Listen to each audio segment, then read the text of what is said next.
Please welcome back Andrew Ross Sorkin and his guest, the founder and co-CEO of Netflix, Reed Hastings.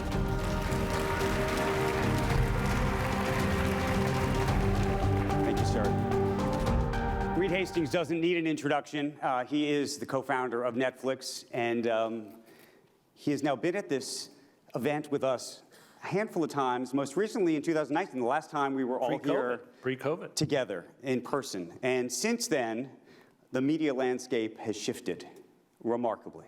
And one of the phrases that is used in the entertainment business is what's called the Netflix correction. Everybody was chasing you for all of these last several years as they've all tried to jump into the streaming space and spending an enormous amount of money doing it. And now everybody's asking some big questions about the model, and does it work, and what does it look like? So let's go there. Where I want to start this is, when I saw you in 2019, I don't know if you knew that this was a coming, because we talked about the competition out there. You used to talk about the competition was sleep. You would compete with sleep, which is probably still true to some degree. But I wonder how much you think that has actually changed now, and you actually now think about Disney, and you now think about Apple, and you now think about Amazon, and you think about HBO, and that whole dynamic. I stayed up late last night watching episodes of our new show Wednesday, so we still compete with sleep. But you know, broadly, entertainment, we compete with TikTok, with Fortnite, with HBO, with Disney. But 4 years ago when I was here, nobody was in streaming. Like, you know, we did streaming and they did linear, and broadly, there was Hulu, but broadly that was the lines. And Bob Iger, to his credit, saw back in 2017 or so that Disney's future was going to have to be streaming. And he moved, we had been paying him a lot of money on a pay-one deal, and he moved to cut that off and to build the Disney Plus service. Super aggressive pricing, and then they exploded. And because of their enormous success, everyone else, Paramount, et cetera, piled in. And yeah, it's become a brawl now in streaming of premium content. And then, of course, we've got, you know, on the user-generated side, tremendous competition there, and on the gaming side, and then sleep. Right. So a lot of competition. But what do you think about the fact that the market cap of this company, I mean, we were at $700 billion at one point. Well, $700 stock price, but well, go ahead. And here we are, and people have sort of reevaluated all of this, the metrics with which they measure your success. Yeah.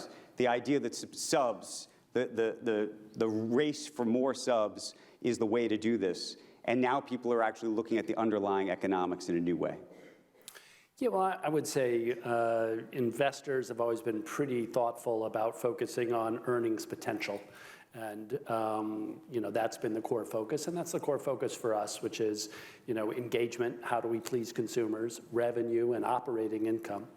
I would say media trying to serve consumers, talk about subscribers, because it's easier to understand than 32 billion of revenue, right, you know, et cetera. So the simplification, you know, in the press is streaming wars, subscriber battles, and that tells a good story, so that makes sense. But investors have really been quite thoughtful, right, about earnings potential, and what they were down by more than half, and that's because they're scared that the competition may, you know, have a really big impact and beat us. And we have to show, no, actually, that, you know, we're going to have the most incredible set of films, Slumberland, Glass Onion. Again, the show Wednesday I was watching last night, which is the biggest English language show we've ever had in our history, just launched.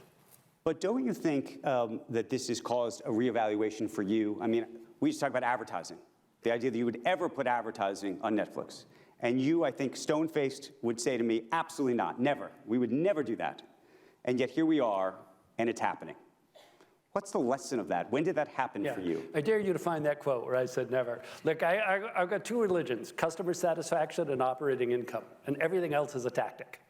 Okay, so you're right to say I didn't believe in the ad-supported tactic for us, and I was wrong about that. Hulu really proved that you could do that at scale and offer consumers lower prices, and that was a better model. So we did switch on that, and credit to Hulu and Jason Kilar are figuring that out, and I wish we had flipped a few years earlier on it, but we'll catch up, and in a couple of years, we won't remember when we started it. So that's a good tactic, because then you get to offer consumers lower prices. The other piece of this is passwords.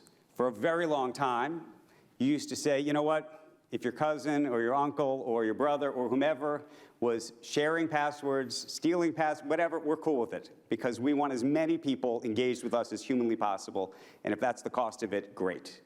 Now you're saying, nope, you gotta pay me. No one's listening, so just tell me your password. Yeah, no, honestly, that was a thing that we grew with, not really understanding how to think about internet streaming because it's partially a TV-based service that you want. Your instinct is if your friends are over, borrowing your house or something, they should be able to watch TV and you should be able to watch when you travel. And so it's a weird thing between pay TV and a personal service, and we probably haven't done the best job of that. And you're right that next year we're going to be asking people who are borrowing someone else's account to have their own account. But we're setting it up so it's between $7 and $20, so they get to choose where they want to be. But you're right, we are drawing an end to that era. But I want to just understand the shift. These are a lot of big shifts for you. And what happened, meaning you weren't doing this because I would argue you wanted to. You were doing this because you felt you had to, because growth had slowed, because the market had said, this isn't working the way we thought it was going to work. The valuation was too high. Just bring us inside that. Well, let's see, on the account sharing, we kicked off the big effort in 2019. So, we were growing at record levels then. So, but we recognized, look, account sharing, when you share with your spouse that you live with, it's fine. But when you share with your cousin who's across the country, that's a little different. And so there's some nuance there. So, it took us some time to really develop those. And then we've been testing the solutions in Latin America. So that's made great progress. And then on advertising, that was really driven to credit to our CFO, who joined us, who knew a bunch about Hulu and was like, look, this model works. We got to pay attention. But were you pushing back? Yeah, I was. And then what? That's what I'm trying to get at. Was there a day where you're like driving to work and you're like, you know what? I got to give up the ghost. No, we've got a CFO who's like puppy dog, but like dog with a bone, So he's like easy to spend time with. But boy, if he's got conviction, he does not give up. And so I would say he just got us to really see. The big thing that I missed is I was on the Facebook board. So I kind of bought into, for a decade, to the belief that systems with a lot of data were going to be able to do higher CPMs, higher effective advertising than anybody else. So Google and Facebook were going to like mop up the world. Okay, and then, and they have a lot in non-TV advertising. What I failed to understand is that there's a lot of TV advertising that now couldn't find the viewers because the 18 to 49 segment had moved online. They were not watching linear TV.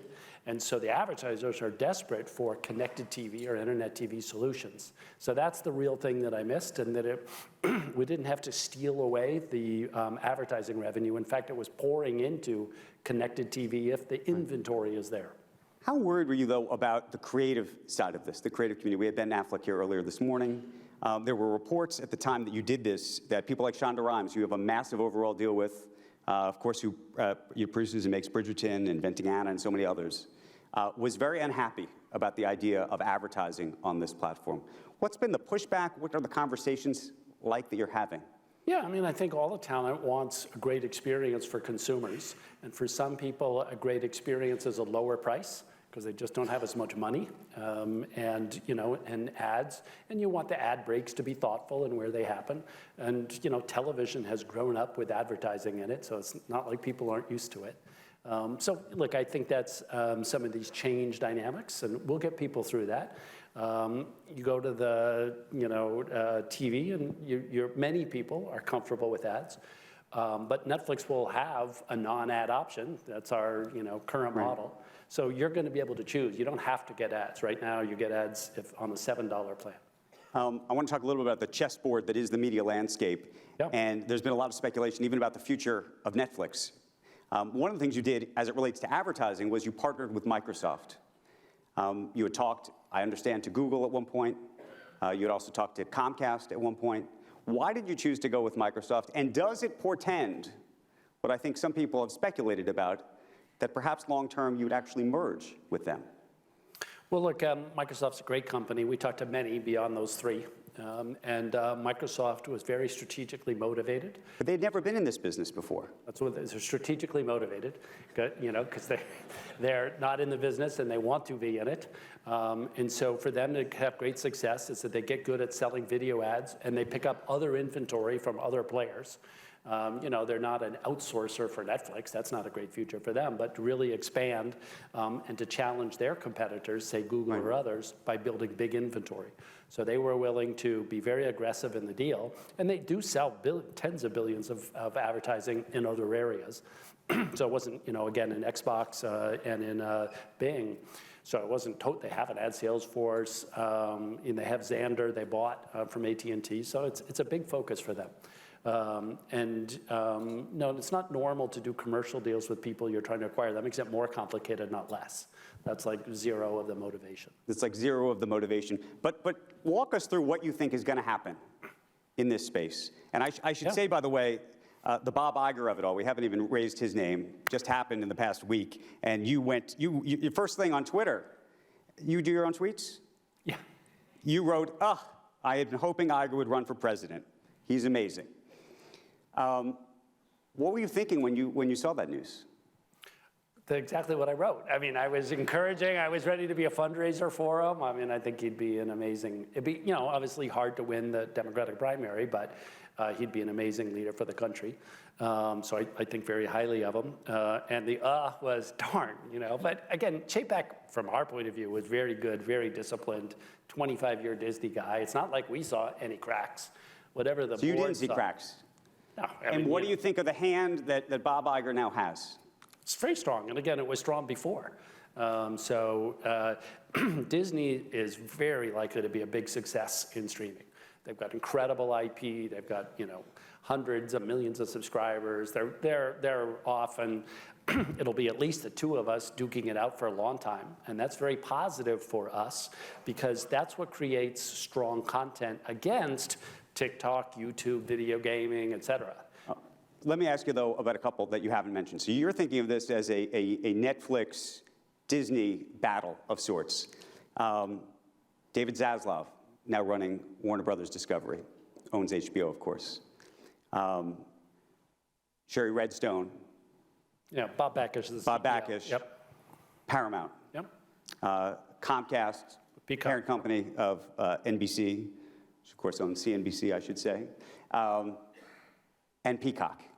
What happens to those guys? That's awesome. I mean, it's $110 billion of entertainment revenue that we're going to try to earn away from them. We're going to try to do the most incredible shows and the most incredible films and hopefully some fantastic games too, and then earn consumer revenue. But what happens to the three of them in this sort of constellation of companies? It's hard to tell. I mean, if you look at the consolidation, there's been Fox and Disney, CBS and Viacom, Discovery and Warner Brothers. So there's likely more of that.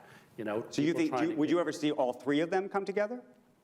That's a long shot, but Do you think regulators would allow two of them to come together? Well, they certainly have so far.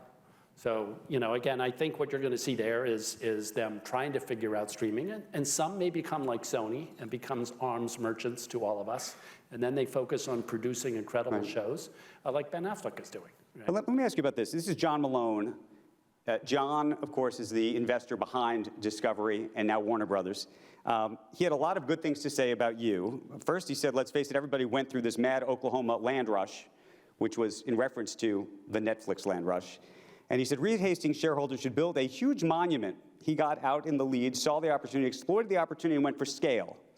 Netflix was there early, does an excellent job. But, he says, here's the but, comma, broadening out the service, quote, by spending so much on so much content is not likely to be successful. His argument is that everybody is just spending too much, including you. What do you think of that?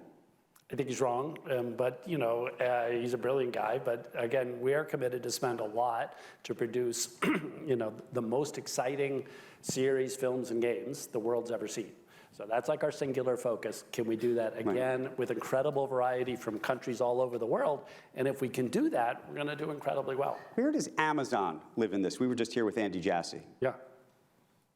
That's a name that has not come up on this stage yet when we were just talking. Also, Apple.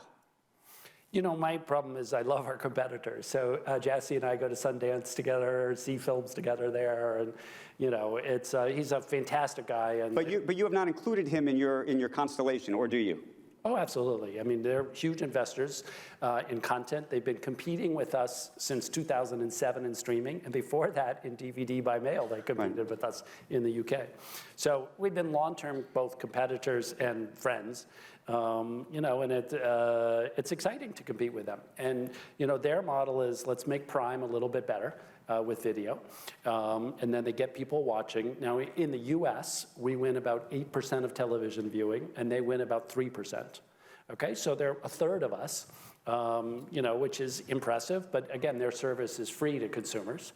So they invest billions and get a 3%. We invest billions and get 8%. Let me ask you about content spend in this regard. You invented the idea of binging. I actually wonder whether you'll change on this one, potentially over time, longer term, which is that binging is fabulous insofar as people will watch it quickly, and they're invested in the program. But then they have to wake up the next morning and potentially have to watch an entire new series. And so you have to show up with even more content. A lot of the old model, as you know so very well, was to effectively window it. It would air on Sunday night. The next episode would air the next Sunday night. You could drag somebody onto your service over the course of a 10 or 12 week season, and you'd capture them for 3 months. In your model, you might capture them for 2 nights. Do you see a period of time where you could say to yourself, you know what, enough of this. We're going to actually air a show on Sunday night or Wednesday night or Friday, whatever. And I think you're already starting to do this a little bit. I saw this with Stranger Things. Andrew, 20 years ago, you could make a business of selling yesterday's news. And that was a big business. Whoa. Okay? Whoa. And the gloves come off the opposite direction. Now that's not a viable business model, right? You got to sell today's news. Well, is it? You guys are doing fantastic at it. 10 million subscribers. It's awesome and growing. So I'm thrilled for you. And think about binge viewing. Wow. Where's it's like A.G. I'm selling Sulzberger? today's shows. He should get up here. Our model is we do a show every week, right? And you've got a new great show that you get to watch. And we don't have to stretch it out. Now, if you've only got 3 shows that are great, you better stretch it out. So that's where our competitors are, right? So they're trying to say, oh, it's better to stretch it out. So you just ask people, would you rather read yesterday's news or today? Would you rather have binge viewing or not? Well, let me ask you then this, because it goes back to this sort of windowing model. We were actually talking to Ben about this earlier. You guys, by the way, have the Knives Out sequel, Glass Onion, out in theaters, and apparently made a bunch of money. We did. But there's a question, which is to say, should have you gone wider with that? Was there money left on the table? Lots. Lots of money left on the table. How much money do you think? Why did we do that? But because we're interested in customer satisfaction on our service. So with film, we released it typically in film festivals early to stimulate conversation and demand, right? But not to fulfill that demand, except when it launches on Netflix and everybody watches. So our week in the theaters with a small number of theaters has done exactly that. Everyone's talking about it. It's exciting about Glass Onion. It's going to be huge. And December 23rd, the whole world's going to get to see it. And I think it'll be one of our biggest films. And so it's a promotional tactic like film festivals. And if it works well, we'll do more of it. But is there ever going to be a day where, so this went to 638 theaters across the country. Right, where a big release in the US is 3,000. Right. Could you see a day where you would do a week at 3,000 or 2 weeks? 2 religions, member satisfaction and operating income. So that's what we're focused on. So we use this as a promotional technique, so then more people watch it on Netflix, because that's member satisfaction, right? We're not trying to build a theatrical business. We're trying to get people so excited and break through the noise that everybody's like, oh my God, I didn't see Glass Onion that week it was on, and everyone's talking about it. When is it going to come? And it's then everyone's going to watch it, December 23rd. We talk about live. That's new. That's new. That's new. That's more like being TV. I remember when Ted Sarandos famously said, the goal is to become HBO faster than HBO can become us. Well, we finished that. That was back in 2013. Oh, you finished that one. Yeah, we're moving on from there. Look, live's going to be great for us for doing contestant shows, comedy specials. We'll experiment with it. But, there's a lot of speculation that we're doing that because of sports. That's not show. We're really focused on series, films, and games, which all have creative risk, right? We have to spend 20 to 200 million developing a property, and then sometimes it works great, and sometimes it doesn't. The reason I mentioned the Ted Sarandos quote is, remember, HBO's slogan is it's not TV, it's HBO. Are you trying to become not just HBO, but to become TV? And what does that mean? And the reason I say that is you're going to have this live programming. You're going to start to have more sort of broader sitcoms. You're going to have more what I describe as network sitcoms even, procedurals and the like. It's a shift, and I wonder what that brand means to you today as it may have related to what you thought it meant 3, 4, 5 years ago. Well, we want the brand to be the most exciting entertainment on earth, the place you go when you really want emotional stimulation. And for us, that's around film, series, and games. 2 of those we're strong in. 1 we're just beginning on games.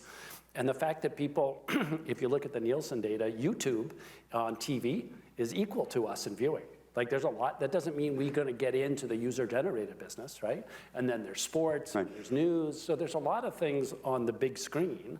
But again, what we want to do is embody the most exciting entertainment on earth, be the best creative company. And that's why Disney is so inspiring to even be in the same league as them, because they're such an amazing creative company. Where are you on sports? We were talking to Andy Jassy. He's doing sports. Apple's now doing sports. No sports you yet, or at least classically. Yeah, I mean, we're again focused on, talk to us after we're a big leader in games. We got a lot of investment to do in games. And what does that mean when you say there's the mobile gaming piece of this? Mm-hmm. You're now partnered with Microsoft. Microsoft now is selling Xbox streaming, where you can actually play straight off of a television, ostensibly. Yeah, from the outside, it's odd because, again, we build on Amazon Web Services, right? That's what all those services based on, and we compete with them. And that's been true from the beginning, that we compete with them and we rely on them. And then at Microsoft, we rely on them on the ad sales. We compete with them in gaming. I mean, that's normal. We're, a rounding error competitor to them in games at this point. But, we are focused, partially in mobile games, and we've done some acquisitions there, which is also a new thing for us. Last 3 years, and we want to have incredibly compelling mobile games that are really most mobile games have a lot of upsell. The monetization strategy is to get you to spend money to get clothing or weapons or these things, and that distracts from the engagement. And our theory is we can build games just around engagement that are really awesome. But do you anticipate being in the gaming business on TV eventually? Sure, on TV, that's just a screen, yeah. And we'll have, lots of games that are mobile-based. We'll have some that are TV-based. And, in the modern world, like Fortnite, it's on all the platforms. Right. So think of it as the screen size is important, but, it's a smaller distinction. And, to a degree, we would have loved, I berate our M&A team that we didn't buy Wordle, that you guys bought it. And we would have loved to have that. It'd be a perfect mobile game for us. Obviously, you guys have strength in that. And so, again, we'll compete in lots of places. How do you feel about Microsoft buying Activision? I have no particular opinion. Fine, we're not involved in it. But you don't worry about, this is a big sort of regulatory question about companies. We were talking to Andy Jassy about this earlier, that the idea of companies that may not actually be in a business, they actually are in the gaming business already, but may not have an overwhelming stake in a business yet, but are able to use the profits of one side of their business to effectively get into another business. Good, bad thing? How do you think about it? For society, it's great, because then you get companies that attack each other. And that creates lower prices. Think about all the companies that are attacking us, right? And that's lower prices for consumers. That's a big positive. So that's what you want. Right. You want them to be aggressive. And think about Tesla getting into trucking. They don't have to do that, but then, it's like new entrants. So, think of it as when companies get outside of think about Mark Zuckerberg. So, I got to see some of your display. I think the world should be saying, thank you, Mark, for advancing this technology. I don't know if it's great for Facebook shareholders. That's debatable. What do you think? He thinks that it is. What do you think? I think I wouldn't bet against him. I mean, it's been an amazing track record that he's had, so it's going to, I think there's good odds for it. But whether it works out or not commercially, it's incredible advance. The technology and the Quest and Quest Pro and they're really moving it ahead. So that's going to benefit all of us. What do you think about, the other part of that conversation was about platforming. Not just platforming people, which is an issue, but platforms like Apple. And we keep talking about it all day. Elon Musk has now gone into battle. What do you think of that battle? You've been into that battle too. My answer will make you think I'm obsessed with the New York Times, but you and us share the same reader exemption that Apple has, where we can sign up people anywhere and they can consume on the Apple platform without getting taxed. And so, our businesses have a benefit that other businesses, for example, Twitter, don't. So it's not a big deal to us. We've got great relations with Apple and Google, but it's partially because of the subscription business model that the Times and Netflix are advantageous. No, but you like to get people to go to the website to subscribe. Correct, and that works well. But not through Apple Pay. No, it actually works well through mobile. If you do mobile sign up, mobile web, which is what we do, it works fine. And so we have no battle. So other people, Spotify, et cetera, have big battles with Apple. We don't. Since you are a Twitter user, I should ask, and you're on there all the time, what do you think? What's going on? I'm excited. Elon Musk is the bravest, most creative person on the planet. I mean, what he's done in multiple areas is phenomenal. His style is different than I'm trying to be like a really steady, respectable leader. He doesn't care. He's just out there, But think of a guy who's spending $44 billion. He could have built a mile-long yacht for $44 billion, okay? But it's not good for the planet, he's not interested. He's in for Do you think what he's help. doing is good for the planet? Absolutely.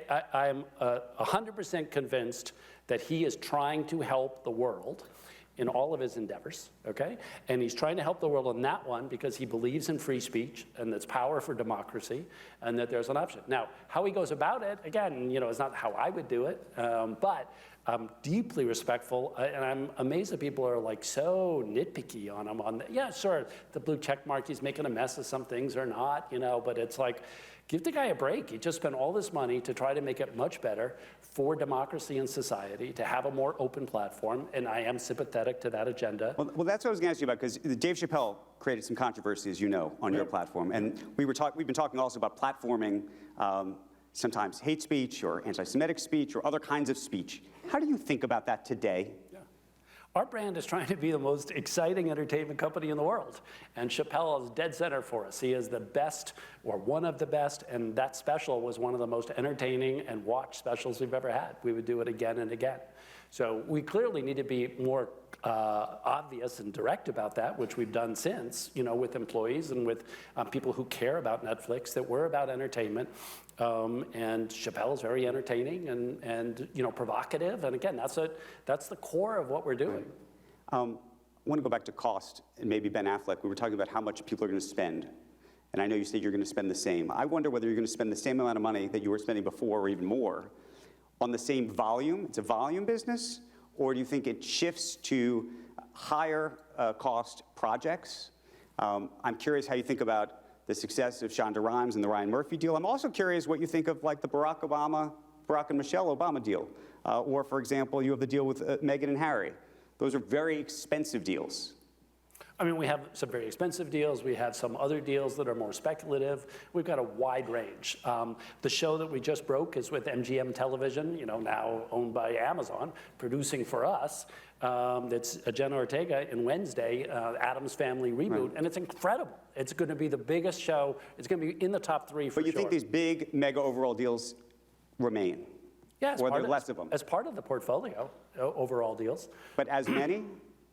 I don't know as many. We've got lots, but that's just like a deal structure thing. Are we going to continue to invest in stories that we think can be breakout, entertaining, and fascinating? Yes. What about the idea of not just being a distributor, walled garden, but the idea of being what's described as an arms dealer from the content perspective? Would you sell your stuff off platform? I think Sony is doing that, right? Yep. They're selling to all the streamers, and that's a great business. We're not in that business. We're in the business of building amazing shows and films and eventually games and having them for our members. It's pretty simple business if we do it well. I wanted to open up for questions. There's a lot of people from the media industry here, and hopefully we can get to them. Let me see if we got some hands around. I see one right here in the front. I'm going to go here if we can get that microphone to him, and then we'll see if we can't take two others real quick, if we can sneak them in, because I know we have Prime Minister Netanyahu joining us in just a moment. Awesome. Go ahead. Claudia Rojas from Toronto, Canada, and thank you for the amazing investments that you've made into Canada. I was talking to Ted, your co-CEO, a little while ago in Los Angeles, and what stood out to me from the conversation is the long-term orientation of Netflix, which I've seen for a very long time. And you commented on Elon Musk, you commented on Mark Zuckerberg. When you think about these founder-run companies, these founder-centric companies that have really allowed America to lead in the innovation space globally, can you speak to the capacity of founder-run companies to plan for the long term in a way in which a hired CEO might be challenged? Yeah, I'd have to say I don't buy that theory at all. I think there's some very long-term thinkers that were not the founder. And sometimes the founders make disastrous mistakes. I've made a few myself. So I think that's unintentionally simplistic way to think about it. And Andy Jassy is wildly long-term thinking. And Amazon's going to stay a long-term oriented company, partially because if you say what you're about long-term, you get the investors that support that. So it's called you get the investors you deserve, okay? And so if you say we're going to make these trade-offs long-term, you get investors who appreciate that. And then you're expected to operate in that way and be successful in that way. So I think I answered that. I see Matt Blank up there, former AMC CEO, former Showtime CEO, greenlighter of billions. Get that man a mic. And therein lies the reason I get a free conference administered every year. Reed, how are you? Great. I want to go back to the cost thing for a moment, because you did something very unusual. It's usually the established players who can spend more to keep people out of the marketplace. You preempted the marketplace by spending more than the legacy players to build your business, and have been incredibly successful doing that. But going back to, keep spending to serve your members as best you can. One of the things that happened as you built this business so successfully is you really raised the cost of playing. You raised the cost per hour significantly. And wouldn't it be in everybody's interest if we could have more control on the cost of playing and still serve those members from a volume standpoint? I mean, if you could deliver the same product you're delivering by being more aggressive on that front, and you told Wall Street and you told your various publics that you're going to save $4 billion a year in doing that, I think you'd make Bob Iger's job, for instance, much easier. Yeah, I would say that the corporations are thrilled and the talent is upset. So it's not a great trade-off. The expansion, so typically television was, $2 to $6 million an episode, and then really big things, early Game of Thrones was 8 to 10. And now you're seeing a bunch of $20 million an hour television, and that's incredibly exciting because it's getting closer to film. Film, you can sometimes see $100 million an hour films that are wildly spectacular. So again, we want to take that up. We know that it does, hurt operating income, but our ability to then attract the best talent like Shonda Rhimes is high, and then, but it does have that effect, and there's no going back. And then now Apple's doing the same play, which is they're like, we'll pay a lot. And we sit around and moan, can you believe what Apple's paying? So again, it comes around, but it's great for talent to be able to see, these amazing, monetization strategies and paychecks. And then you're getting new companies like Ben Affleck's company, wanting to be the next Hello Sunshine and build a great production company and then eventually get bought privately. So, it's creating this very strong artistic ecosystem. I think we have to end it here, unfortunately. I'm going to let Bill Ackman off the hook because I see him up there. He was a big owner of your shares at one point. And I also see Macon Delrahim over here. We should talk some antitrust in just a little bit. But I want to thank you so very much for being here today. Well, I'm so glad to not be in the antitrust part. Thank you so much.